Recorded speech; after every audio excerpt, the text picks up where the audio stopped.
and I dare say we're a cozy little group.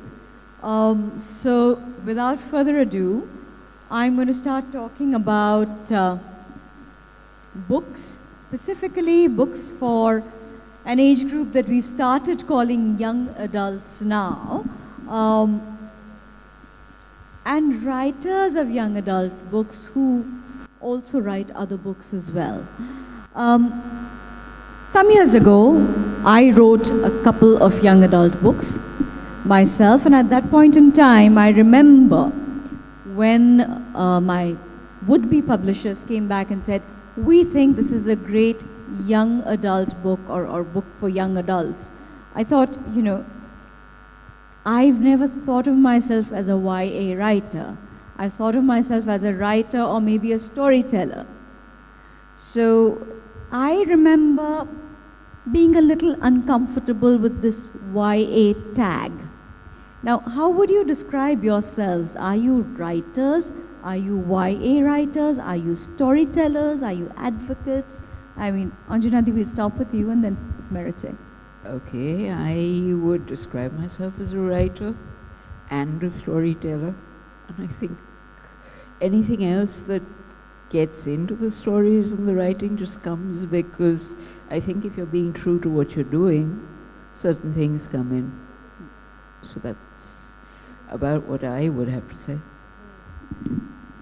Yeah, I think also I will consider myself a writer, writing for children or young adults, though it is something I do in between other books. So it's also a way of relaxing.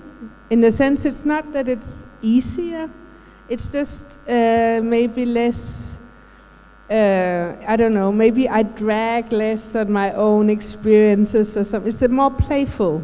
It's more playful. Yeah, and that's really nice sometimes, yeah. Or a change of flavor, sort of, so to speak. Yeah. Now, for all of us who either teach, or I know Merete, you have, Anjana, you have occasionally. Shrikot here, some of our members of the audience have too. One of the things we have noticed is that the ubiquity of the handheld phone has altered, in many ways, what we considered immersive. So there was a time when the paper book was the most immersive thing for some children who like to read.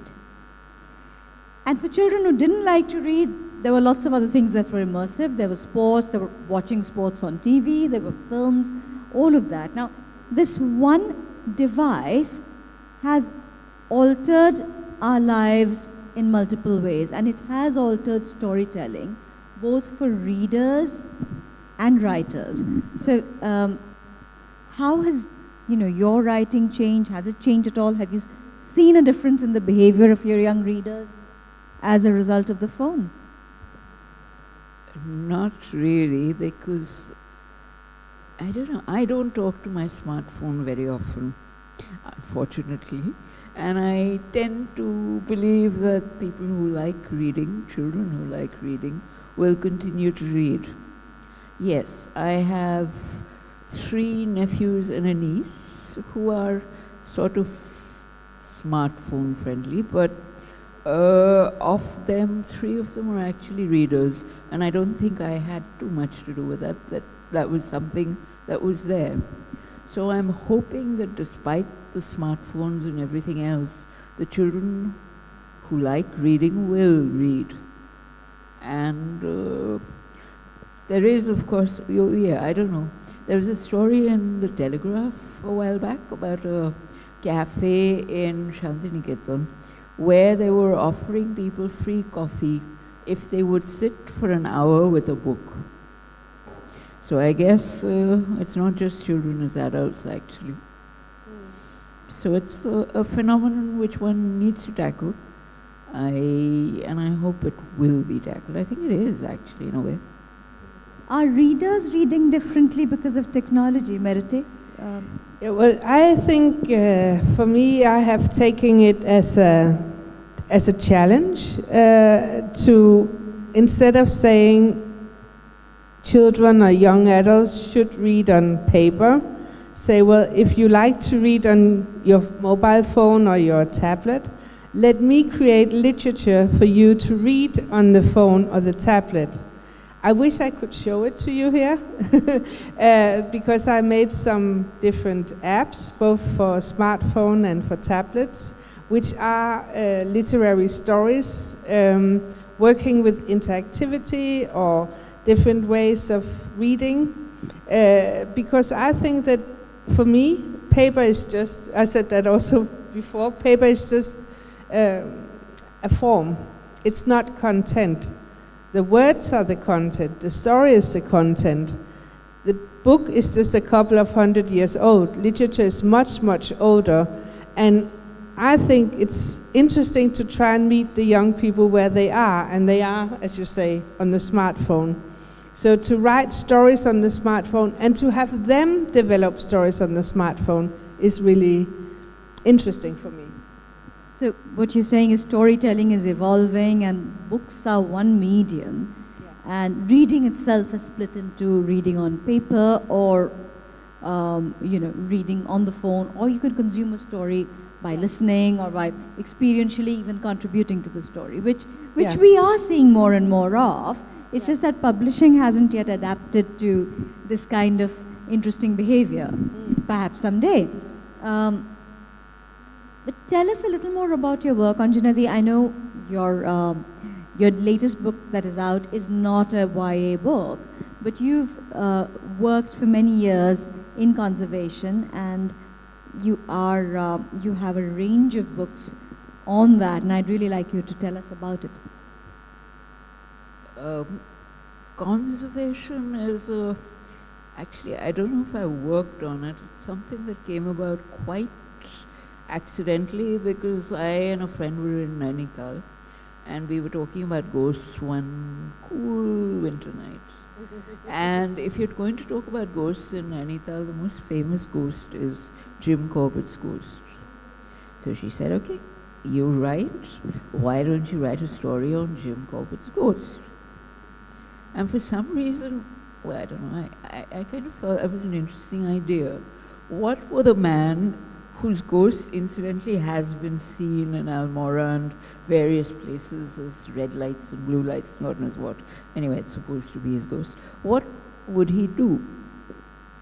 And having thought it through, I thought he would probably be into big cat conservation. So I evolved this series. Well, I didn't know it was going to be a series. These series of stories of leopards and tigers in distress, because of conflict with people, the normal situations that come up. A tiger is running off with goats, a tiger has got out of the core area of a national park and is threatening a village. And how do you resolve it without getting people eaten up or without getting the tiger killed? One has to try and, okay, again, I don't know if I really thought it through, but it came out that what I was writing was perhaps a way of how these things should be resolved. Because I was writing for children, I brought in the ghost, and I brought in a little boy, not a little boy again, a young adult, I guess, called Rohan, who was generally in trouble with his maths homework. And together they faced the problems of trying to get big cats out of a situation. And somehow the other, I think children seem to like this one. Possibly because ghosts and big cats go together. And also you've got things like villages in distress, stray cows, how you take a cow to graze by twisting its tail, and all these other funny details that I didn't know I even knew. But because I was writing it, it came out. And again, so I guess. I wish we could hear a little more about your book, or hear you read bits of it, but I understand you've forgotten it to bring your book. So I don't lug my books along. Well, I thought about it as no. But Merete, I see you have your young adult? Is Nora? No, Nora is not the young adult, but I would like to talk about I'd love to my hear my more. Yeah, your ideas with it, because it was a little special. When I was very young, I read a book in school, and it was about a girl who came into trouble with drugs. And it was a very good story. And she went through all these problems with the drugs, and she came out on the other side. And it made a huge impression on me. Later in life, my family was very problematic, and I went to live alone when I was young, 15 years. And I was surrounded by many people who did a lot of drugs, but I never did it myself. And I think this book had an influence on my thinking about why I didn't do it. Then I was asked, after I published several books and I got well known in Denmark, I was asked by a publishing house who publishes for young adults to write a novel for them. And I thought, I will write a novel on the same theme, because if I could make just one person not take drugs reading my novel, that would be, a success.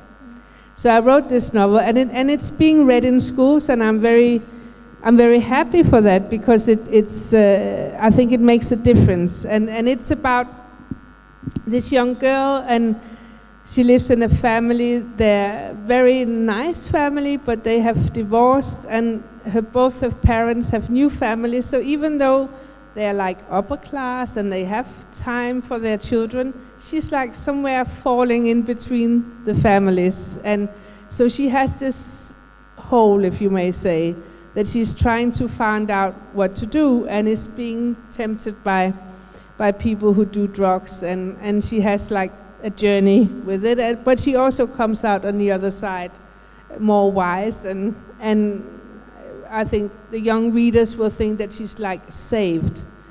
And I think it's something to do with writing for young adults, that I will always write a nice ending. You know, I will always wrap it up. So I'm not, because with adults sometimes I can make a very harsh ending. So, but with the young adults, I want to wrap them up so they leave the book with a feeling of having some empowerment or some knowledge that they can go on their life with. It's interesting because, my next question to both of you would have been, is there anything, any issue, any topic, any way of treating a young adult story or a children's story that you would consider off limits? So what is off limits for Merete? What is off limits for Anjana Di as a writer for this age group? You want me to? Well, I think that there's no topic that's off limit. Like, you can write about death, or you can also write about sexuality or problems with your parents. But I do it, and I think you have to do it in a different way, in a more positive and lightful way, playful way. So you can present problems, but to me it has to be educational or pedagogical, in the sense that you give some kind of a road for the reader to walk on out of the story. And there was a children's book in Denmark that treated the concentration camps in Germany in the Second World War. And I ended up not liking the story, because it was really, really hard. It was just telling things as they are. And some people think maybe you should do that, but I think you need to somehow, I don't know, give some hope or give some lightness when you read for a younger audience. Yes, I agree with that, because children need hope, and you actually need to guide them through things. And if you show them the world as it is, they can see it anywhere on the television or even on their iPads and smartphones, because you've got the internet and WhatsApp and everything. So for them, things have to be told in a certain way, while being as true to your topic as possible, and hopefully well, not hopefully, ending it so that it is happiness, so that there is a possibility of things being better, and that they can somehow contribute to making things better.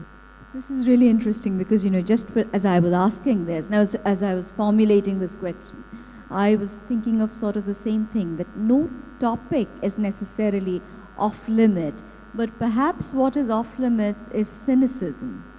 Because when you're so young and when there's anyway life around you, and a lot of stories are very dystopian, but you're after all talking to people who've just started their lives out. And I think as writers, perhaps the one responsibility we have is not so much the topic, but keeping the hope alive. Yeah, I really agree. Even if it is a tragedy, even if it is, ostensibly a sad ending, what you cannot kill is hope. You can kill off the main character, that's fine, but yeah. Off late, I have noticed, walking into bookstores and you stand discreetly and you watch human behavior for a while, and I see an awful lot of adults, and I'm one of those adults, but I see an awful lot of other adults as well, buying young adult books, not for their children, but for themselves. And that's very interesting because, for those of you who may not have the topic up there, it's called, our session is titled, Young Adult Stories, How the Fables Have Turned. And I wanted to, ask you, if you notice this pattern in bookstores when you visit or among adults that you know, and why you think adults might be reaching out for books that we call young adults. Is there such a thing as a young adult in anything other than heart? That's the other thing. I mean, I'm a perpetual young adult at heart. I suspect you are too. But, do you see this trend of perfectly adult, ostensibly people, or even middle-aged people, picking up books meant for a far younger cohort? But yes, of course, I've seen that. My theory is that it's that hope in the young adult books that they like reading, because adult literature can be so grim, and life is grim anyway, I think. So it's a way of going back to something you used to know, to something which is showing you the world as it might be. Perhaps there's a chance. And incidentally, along the way, you might get a very entertaining story which may or may not have anything to do with reality. Merete, your view? Yeah, I don't know if I have noticed. What I noticed was my son read this Philip Pullman series, which is now a series on Netflix. He's 26. He's doing a PhD in literature. I'm a huge fan myself, and I'm 47. And he said, "Oh, mother, you have to watch this." I never read the books. And I've been watching it, and I'm like, but this is not for grown-ups. I call him, and then I said, he's 26. But it's not for grown-ups. He said, oh yeah. And honestly, I don't understand it. Because to me, it's nice. But I think it is a wonder world, And, but maybe a lot of people need that wonder world. Because, as you say, the world is grim and tragic, and I more noticed when I'm flying, because I'm flying a lot, that a lot of people are watching cartoons. Grown-ups are watching cartoons in the airplane, and I always wonder about that also, so there is a trend. For me, it's just a little strange. Sometimes I wonder if the general dystopia and the worldwide depression and the recession has something to do with it. Because, the last big depression we had in the US, that is when the great musical comedies kind of, they just took off. And of course, in books, you can't have musical comedies, and we don't have a Noel Coward, but we do have, fantastic young adult books coming out. And I think a part of the psychology behind reaching out for that book is somewhere that this is one genre where there will always be hope preserved. Yeah. And you just know that is a given. Yeah. In times of when hope is in question, you reach out for that book. But it's interesting, back to flying. I was flying, and I watched a new film. I'm not sure it's out in the cinemas yet, about J.R. Tolkien and his life. And I think the books of J.R. Tolkien, which are so, I always considered them like a fantasy. He's the first one to really write fantasy, and this world of monsters and the good against evil, but we know always the good will win. But watching this film about his life, I realized that what he has written was a way of making a metamorphosis of his experiences in the First World War. I didn't know that. And that was really an eye-opener to me, that he has taken this extremely hard reality for himself, which killed his best friends, destroyed other friends' mentally health, and turned it into this amazing story where we always know that good will end. You know, good will win, the good will in the end. Whatever the price, good will win. Whatever the price. Yeah. And I think that it was just such an eye-opener to me.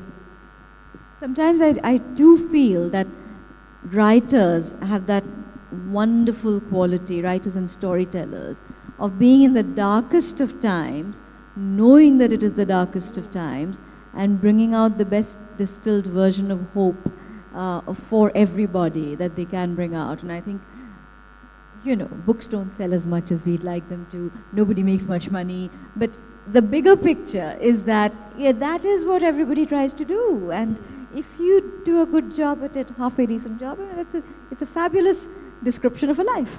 Yeah. But coming back to the topic, a lot of stories for children, at least growing up in India and reading a certain kind of English books and a certain kind of Bengali books. In Bengal, we had a very, very rich body of work for children and young adults.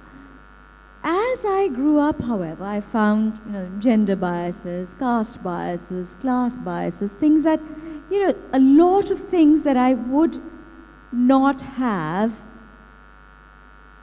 use as narratives today or to pass on to the next generation. I would want a new set of fables and fairy tales. And as a writer of today for the next generation, what are your essential treatments? What is your ideal fairy tale, your ideal fable? How would you, what's your list? What's your list of do's? Not don'ts so much, but what's your list of do's? Okay, I think actually that probably my conservation books are somewhere on the borderline of fairy tale, because if you have a ghost prowling through them, you can't say they're reality. Right. But I've tried to put it together so that with the little boy Rohan, there is a girl called Manjul who lives in the village. She can jump trees, she takes the cows grazing, and she occasionally has encounters with tigers. And the point is, Rohan's mother doesn't quite approve of this little girl who comes into their bungalow and squats on the floor. But somehow or the other, I thought it was a good pairing, because I thought children need perhaps to know that there are other children from other backgrounds who can do different things perhaps, but who have the same hopes and who have their own ways of dealing with situations which more privileged children need to find out about. Again, I'm not saying I did this consciously, but I think while I was writing, it seemed to be something I wanted to do. Merete? Yeah, I think that what I try to is also like to examine myself, the things I write, the concepts I want to explore. Are they biased in some way by my upbringing, by the culture I'm in, by prejudice about men or women, girls or boys? So always examining what am I writing, what am I thinking, to make it more lively. But then, it's funny because sometimes I was in another panel in Denmark, and somebody said, "Oh yeah, but there haven't been so many female writers."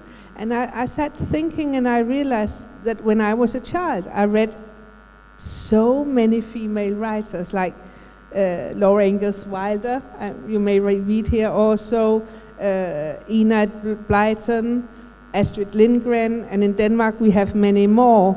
So it's, but because they are writing for children or young adults, it's like they are not considered, I don't know, but I did, so many female writers gives us the books that we read early on, and I think that's important because it does give a broad perspective on life. Yes, I mean it's ironical, isn't it? Agatha Christie being Agatha Christie, best-selling writer of all time, and because she was a woman, she was always considered a frivolous detective story writer. And she sold nearly as much as the Bible. and she's an amazing writer, amazing storyteller. But you know, these things are par for the course. But I was thinking, my daughter is called Agatha, so for me she has had a great influence. Oh, that's fantastic! Because I am a huge fan. I think being a woman and choosing storytelling, you cannot ignore her influence. You just cannot. But Merete, you have an app for one of your children's stories and characters. Yeah, I have. Tell us about. Yeah, I have made several apps. I don't know. I mean, it's probably difficult to show, but what. If you have an Apple phone, if you're on iOS, it's very easy to download. It's called WU and Company, and it's on iTunes Store, App Store. And so what we did is I wrote a story together with a programmer and illustrator. So the three of us worked together from the beginning. So it was not that the programming was put on top of the story or the story on top of the programming. So what we did was we made this app where you read something and then you take up you read like this and you take up the phone and then it's 3D so you can move around and you get the characters, strange beings. They come and they each have a story. So you need to read and then again take it up and you will be in their world, and you have little things you need to solve, little puzzles. But the reading, the story, the narrative is the core of the app. So the children are getting a literary experience and at the same time playing and having fun. And it's also, you can choose to have it read aloud or to read it yourself or that the parent reads it. So it has different modes. And it's in English, not in Bengali or Hindi, but it is in English. But with the potential to be multilingual at some point in time? It's in English, French, and Danish. But of course, I mean, if somebody wanted, it would be easy. It's not a long text. It would be easy to take it into other Indian languages as well, definitely. Wonderful. Yeah. Wonderful.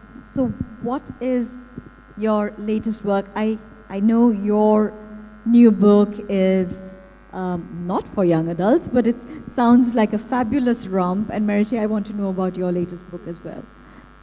Okay, my latest book is called Conspiracy of Aunts. And it's about these two aunts who find their ex-nephew-in-law very useful. They're forever running to him for things. And they're very upset because their niece has divorced him. And they know that their niece is still in love with him. He is still in love with her, but he's got another wife. So they hatch up a plot to get rid of their nephew's wife and make him their nephew-in-law again. So that is basically the story. Modern fairy tale, you would call it. I could call it a modern fairy tale, and I will say this, that my nephews who have dutifully sat through tigers sat up and said, thank goodness, for once you're not writing about tigers. It sounds funny. Well, my latest book is this book I brought with me here. It's called Nora. And unfortunately, it's only in Danish. But it's a very rare thing. It was something I was asked to do, which is really rare for a novel. But in Scandinavia, we have a big playwright called Ibsen, and he wrote a play called A Doll's House, which is very famous. It was published in 1879, and the main character, Nora, she leaves her husband.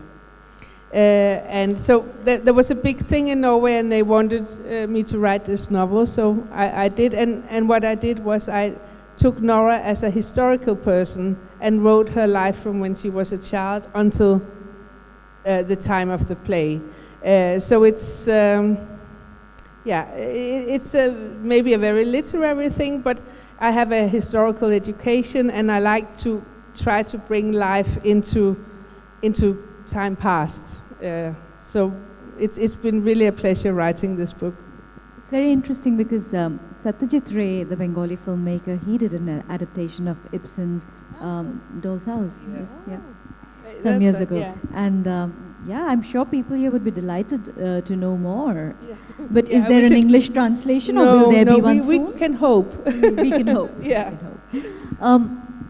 I've had a fantastic time talking to these two phenomenal writers and women. If there are any questions from you, we have mics available. I can see one hand up there.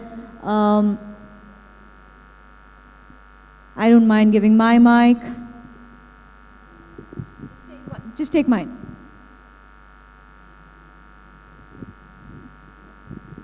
Yeah. Thank you. This was really fascinating, almost like listening to a story. So I really enjoyed it.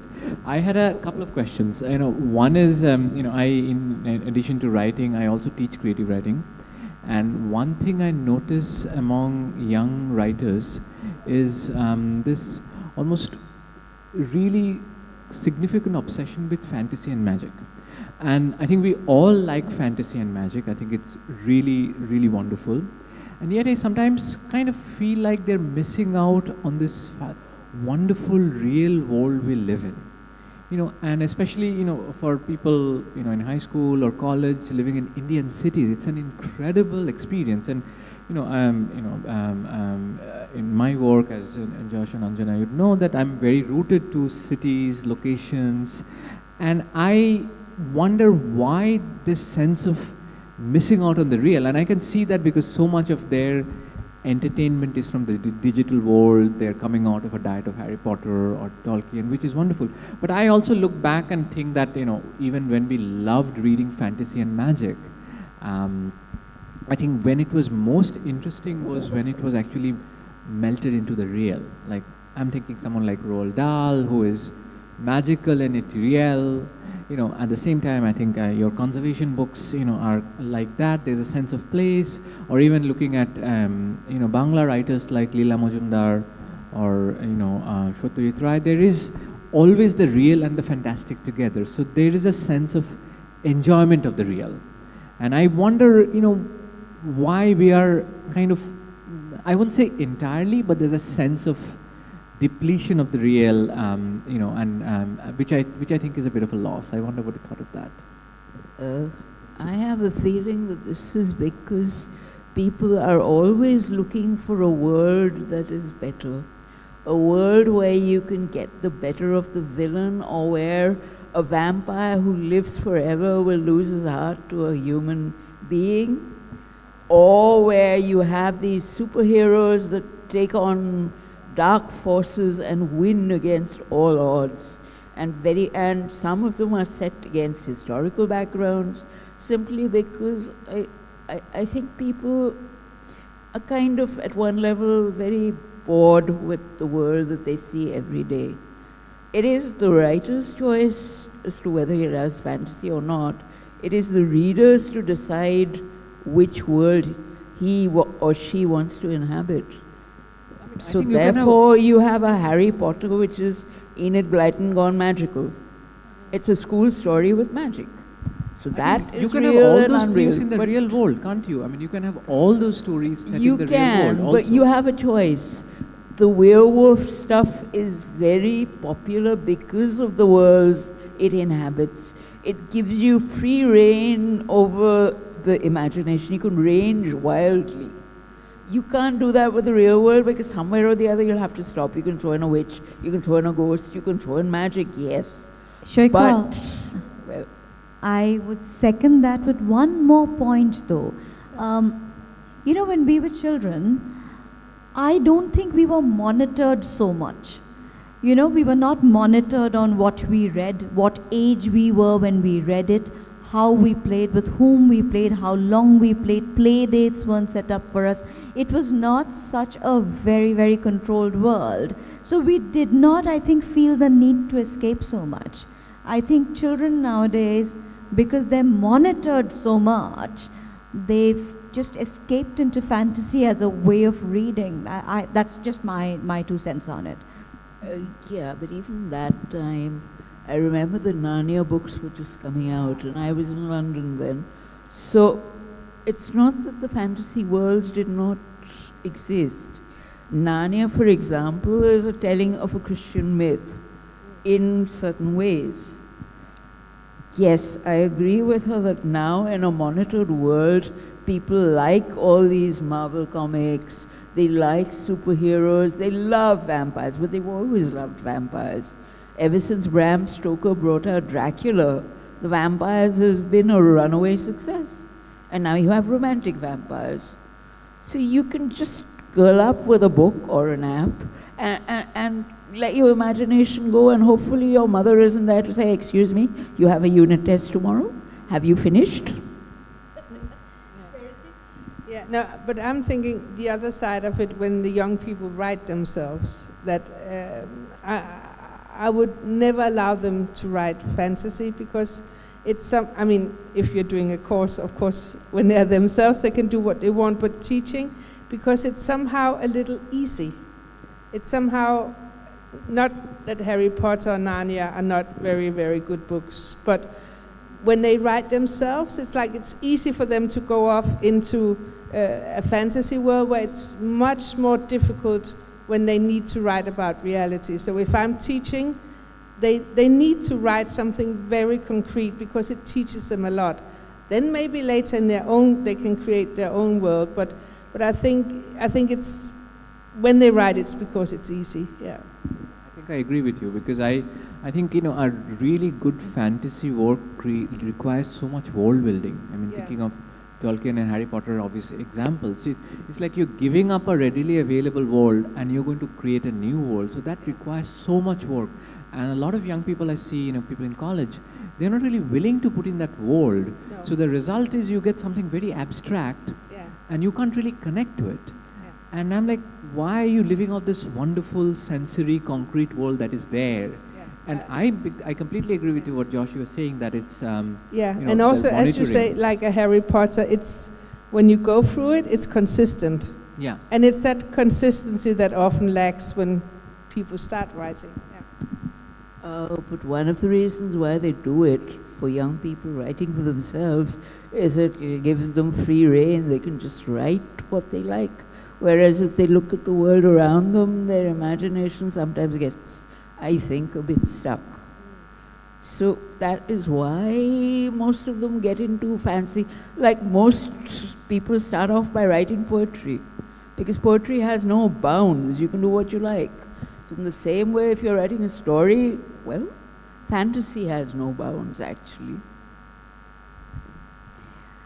This is fabulous discussion again on the question. Any other questions? Well, if not, then thank you. You have been very, very meaningful to us with your attention and your thought-provoking question. We hope we've been half as good to you as you have. Yeah. Thank you. Thank you.